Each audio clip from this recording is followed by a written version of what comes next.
Hi everyone, my name is Kyleigh Dolan and I am a senior member of the Washington Go-Getters 4-H Club, and I am also a member of the Washington County Council. Today I will be talking with you about rabbit equipment that you might need to raise and care for a herd of rabbits. I've been showing rabbits for 9 years and I have shown and raised 4 breeds within that time period. These include Rex, Netherland Dwarfs, Holland Lops, and Triantas. I hope this video helps you learn a little bit more about the rabbit industry and what you need to care for your own rabbits. If you ever have any questions, feel free to reach out to me or anybody on the rabbit committee. You can also reach out to Amy Green and she will put you in contact with one of us. Reach out anytime if you ever have any questions.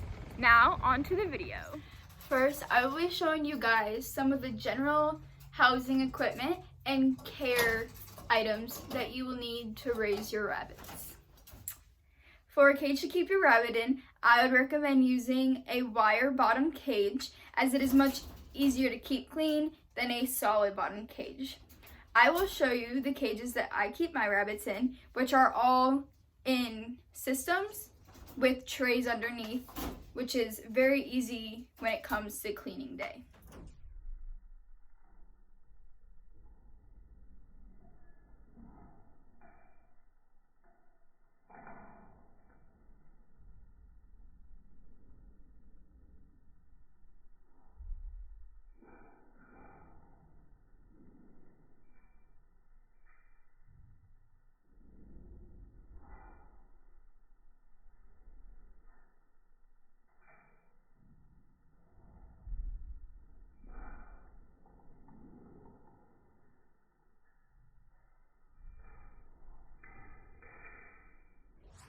Seen in my last video, all of my cages have trays underneath them, and this allows for me to pull them out and put them back in on cleaning day. This makes cleaning a lot easier and makes it go quicker. For cleaning the trays, I use newspaper as well as fine pine shavings, and when I dump out the trays, I wash them with soap and water and then put newspaper down and put pine shavings in the bottom. You will also want airtight containers to store your pellet food and your hay so that they do not get stale or get moisture in them. So I use this container to mix large amounts of food together, and the top twists off and it stores a lot of food that I don't have to mix later on. This is the smaller bucket that I use to carry around and feed all of my rabbits, and it has an airtight lid to keep it fresh. This container is where I keep my hay.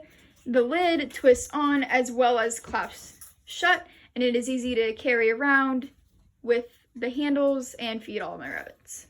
You can see some of the cages are bigger and some of them are much smaller. The Netherland Dwarfs are only about 2.5 pounds, so they can be in a much smaller cage than the Rex, which need a larger area to live in. This is my Rex buck Ringo, and as you can see, he has floor pads in the bottom of his cage because he is about 9 pounds. So these floor pads give him a place to rest his feet away from just the wire cage. So here are the water bottles that I use for my rabbits. These are typically used for the Rex and some of my Holland Lops, and I use the smaller ones for my Netherland Dwarfs as they don't drink as much water. I'd recommend using the water bottles as using a bowl or a dish to put water in can be a little bit troublesome because rabbits like to dump the bowl. So these are the 3 kinds of bowls that I use for my rabbits. These 2 clip on the cages so the rabbit can't dump the food or play with the bowl, anything like that. When you're looking to get food dishes, I would definitely recommend ones that clip on so the rabbits can't dump their food or throw it around their cage. Next, I will be showing you the hay racks that I use for my rabbits. This is my Rex Doe Bonnie, And this is her hay rack. This is my Holland Locked O'Reilly. And this is her hay rack. It's a little different. This is Ringo, my Rex Buck. And he has a hay rack that is circular shaped. And I really like these because the hay doesn't fall out of them as easily, but any hay rack works. Now I'll be talking about some grooming equipment that you might want to get before you start raising rabbits. First, I will show you the 3 types of brushes that I use for my rabbits. These are the 3 types of brushes that I use. The first one is a wire brush and doesn't have plastic on the bristles. The second one is another wire brush, but it has plastic on the tops of the bristles. And the last one is a hacksaw blade. The wire brush that doesn't have bristles is best for longer haired rabbits such as the Holland Lop. As they have longer hair, the bristles aren't going to scratch their skin. The wire brush with plastic on the tops of the bristles is also good for the Holland Lops, and it is also better to use for the Netherland Dwarf. So the Hacksaw Blade you can get at any hardware store, and then we sawed them into small pieces that we can use for our rabbits. I use these on all of my rabbits, especially when they are in a heavy molt or shedding, and they're also best to use on Rex and mini Rex, as you can't use a wire brush on their coats. Another thing I use to groom my Rex is a lint brush. This helps get molting hair out of them and also doesn't damage their coats. When I groom them, I just lightly roll it along their hair to get the excess fur out. Another thing I use to clean my rabbits is baby wipes. I use ones that are fragrance free, and this allows you to clean their feet if they get hudge stain, and also if you want to clean their coats. So the 2 nail clippers that I use are this one, which is more like a scissors, and this one, which squeezes down and cuts the nail.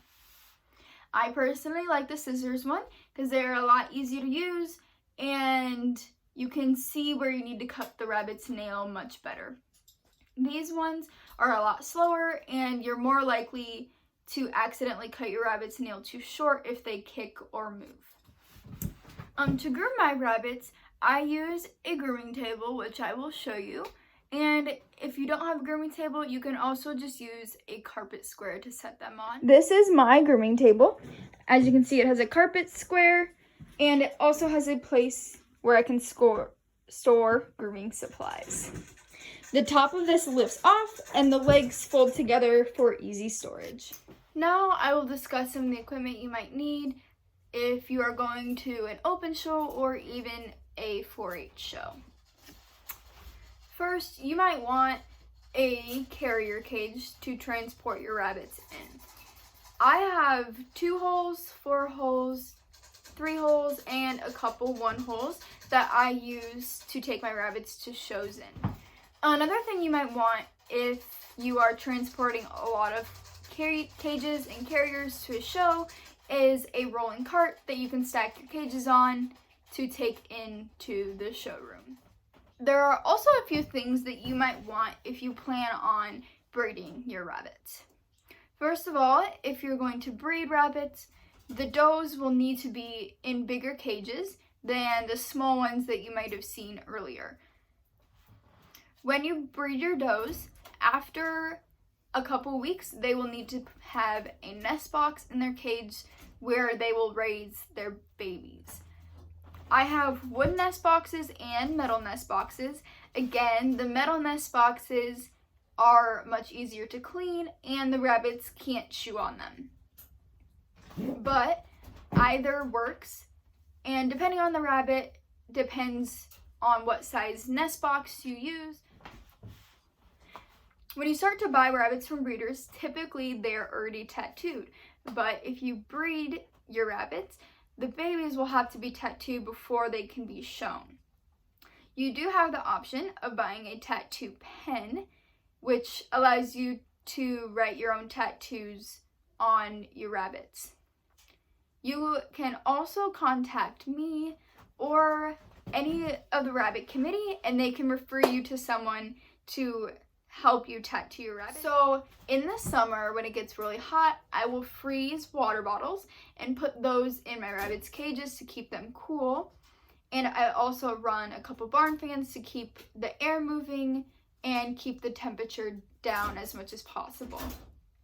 In the winter, the rabbits handle the cold much better than they do the heat, but their water bottles will freeze if your facility gets below freezing. In our shed, we use a space heater to keep the temperature above freezing, but if you don't have a heater or can't keep the facility above freezing, I recommend thawing out your bottles in a bathtub or sink and then refilling them and putting them back outside and just checking often to make sure that the rabbits have water. Another thing that you can do for your rabbits, if you want to, and it is not required at all, is give them blocks of wood to chew on, which also help with their teeth. If you're going to do this, do not use plywood, and also use untreated wood, because treated wood is not safe for rabbits to have. I hope that you decide to join the 4-H rabbit family and learn more about the rabbit industry and grow to love it just as I have. I hope you all have a great 4-H year, and again, if you ever have any questions, please feel free to reach out to me.